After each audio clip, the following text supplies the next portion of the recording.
और जो सफ़ेद कपड़ा होता है। नाउ मैं अभी अपने मम्मी पापा को यहाँ के मंदिर घुमाने लेके जाऊँगी।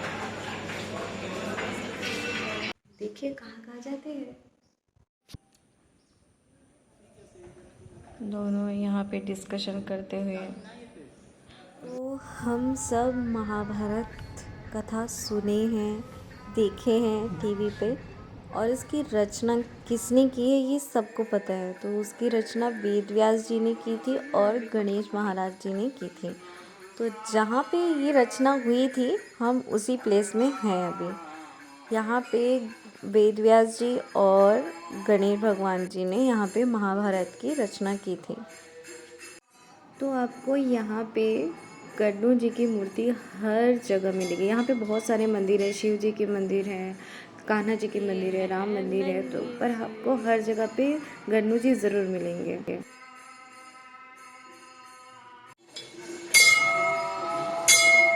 तो हम आए हैं वेद व्यास मंदिर।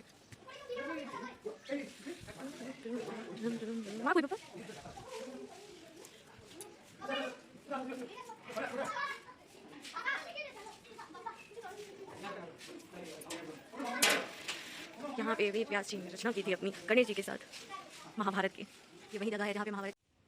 तो अभी जो आप प्लेस देख रहे हैं ये वेद व्यास जी यहीं पे बैठ के गणेश महाराज जी के साथ इन्होंने रचना की थी महाभारत की। और ये जो गुफा है ना, इसके ऊपर जो पत्थरों की परत है वो जस्ट लाइक ऐसे लगता है कि किताबों के पन्ने हैं। और कहते हैं कि इसके बारे में हो सकता है कि इसमें जो महाभारत की कहानी है ये वही पन्ने हो सकते हैं, और इसके बारे में सिर्फ गणेश जी और वेद व्यास जी को ही पता है, ऐसे कहा जाता है। अब कन्फर्म किसी को नहीं पता है। तो हमारे दत्ता की कहानी ये है कि इस गुफा से सीधा, इस गुफा का कनेक्शन सीधा पुरी का जो समुद्र है वहाँ पे है। तो অনেক অসুবিধা মনে হচ্ছে। ये थोड़ा घूम घूम के देख रही है। तो मम्मी यहाँ पे बहुत सारे ऋषि मुनियों का आश्रम जैसा है, वो जगह आश्रम है, वहाँ पे रहते, तो मम्मी वो चीज़ देख रही थी घूम घूम के। ठीक है, तो अब मैं आपको इस बड़े से नदी के बारे में आपको अवगत करवाती हूँ कि ये जो नदी है इसको ब्राह्मणी नदी बोलते हैं, और ये 3 नदियों का संगम है। और वो 3 नदियाँ हैं, कोयल नदी, शंख नदी और सरस्वती नदी। उन नदियों का संगम है ये। तेरे साथ फोटो खींचेगी बोल रही है, इधर हंस दे, हंस दे, ऐसे को।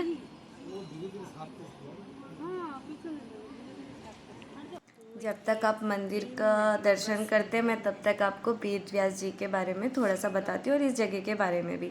आपको तो इस नदी के बारे में मैंने बता दिया है, ये ब्राह्मणी नदी है और 3 नदियों का संगम है। और जो अब ये आप जो देख रहे हैं मंदिर है, मैं जो अभी आपको घुमाने वाली हूँ, उस मंदिर की कहानी ऐसी है कि वेद व्यास जी जो है उनके बारे में मैं थोड़ा सा बताती हूँ। उनका जन्म हुआ था नेपाल में, विलेज में, और उन्होंने उत्तराखंड के माना विलेज में उन्होंने अध्ययन किया था पुराण और वेदों की। उसके बाद उन्होंने कहा उन्होंने ब्रह्मा जी को जाके कहा कि मुझे फ्यूचर की एक कहानी पता है, पर मुझे उसकी लिखनी है, मैं उसको बोल सकता हूँ पर लिखने के लिए मुझे कोई मदद चाहिए। तो ब्रह्मा जी ने कहा ये चीज़ तो मैं नहीं कर सकता, पर इसकी तुम्हारी मदद गणेश जी कर सकते हैं, तुम गणेश जी के पास जाके प्रार्थना करके देखो। तो जब उन्होंने गणेश जी के पास जाके प्रार्थना की थी, तो गणेश जी ने उनसे कहा कि मेरी एक शर्त है, और अगर तुम मेरी शर्त में हाँ बोल दिए तो फिर मैं तुम्हारे साथ बिल्कुल तुम्हारा साथ दूंगा। तो गणेश जी का शर्त ये था कि तुम बिना रुके अपनी बातें, अपनी जो कहानी है वो तुम बोलते जाओगे और मैं उसकी रचना करूँगा। तो वेद व्यास जी ने तुरंत हामी भर दी, और उन्होंने भी कहा कि मेरी भी एक शर्त है कि मैं जितने जो एक एक सेंटेंस बोलूँगा वो छंद में हो, दोहे में हो या वर्णों में हो, कुछ भी हो, आपको उसका मतलब समझने के बाद ही लिखना है। तो गणेश जी ने भी बोला ठीक है। तो इस तरीके से दोनों का हो गया, अपना अपना शर्त भी हो गया और उनकी रचना भी हो गई। बहुत बड़ा वृक्ष। ये रामपरी सिंह, स्वर्गीय राजू रंजन सिंह, रमन सिंह, और ये ना उड़िया में लिखा है, और मेरा ट्रांसलेटर दत्ता भी मेरे साथ नहीं है, तो मुझे नहीं पता इसमें क्या लिखा है। और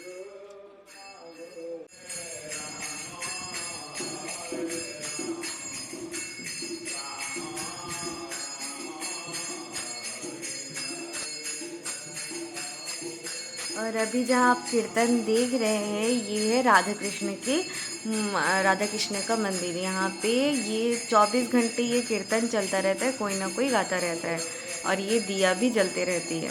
यहाँ पे हम तो यहाँ पे एक पिकनिक स्पॉट भी मिलेगा, वेद व्यास स्कूल भी मिलेगा आपको।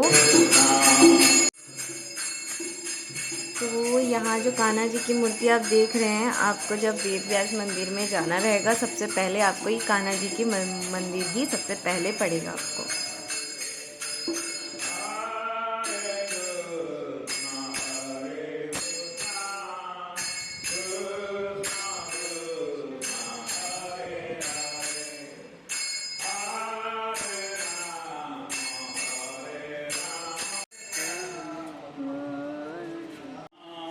तो शुभारंभ 27/04/1990 श्री श्री राधा रानी को असीम कृपा से दिनांक इतना से अखंड श्री हरिनाम संकीर्तन चल रहा।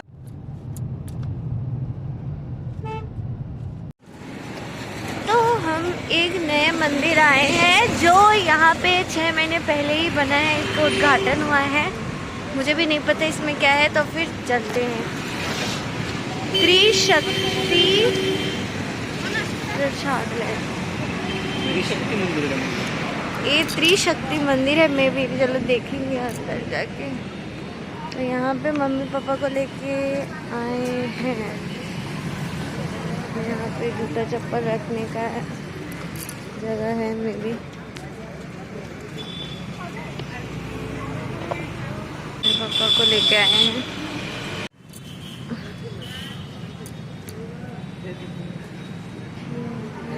विशाल, बहुत ही सुंदर दिख रहा है ये मंदिर।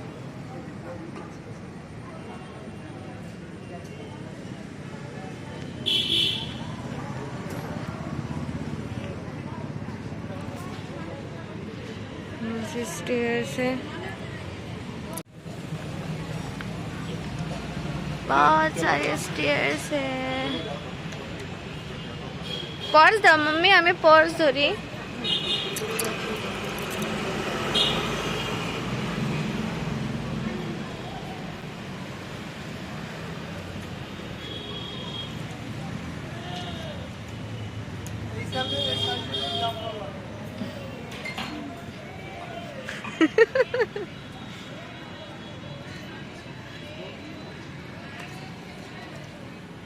मस्त लग रहा है देख के।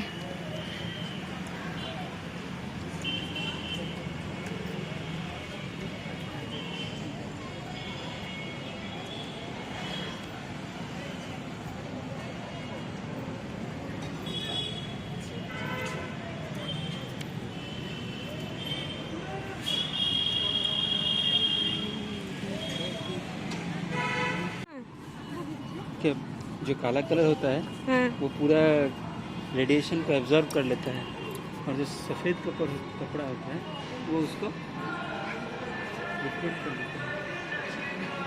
কি সুন্দর লাগতেছে,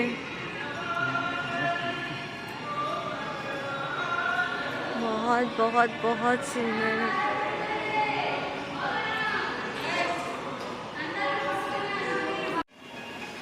मुझे यहाँ पता चला था कि यहाँ पे फोटो खींचना वीडियो बनाना अलाउड नहीं है, फिर भी मैं एक भगवान जी का मैं ले ली थी, उसके लिए सॉरी। और यहाँ पे सारी मूर्तियाँ बहुत सुंदर हैं, बहुत ही अच्छा, मतलब बहुत सुंदर एक ये मंदिर को बनाए हैं।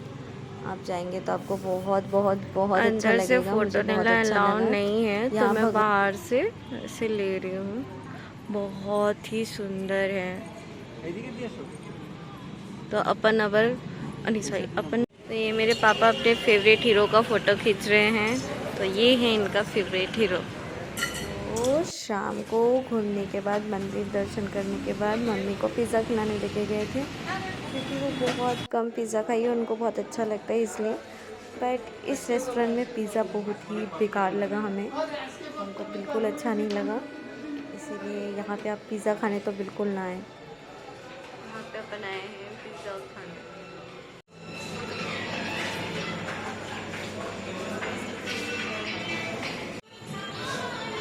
সবাই এক একটা খাইতে পারবো না যেমন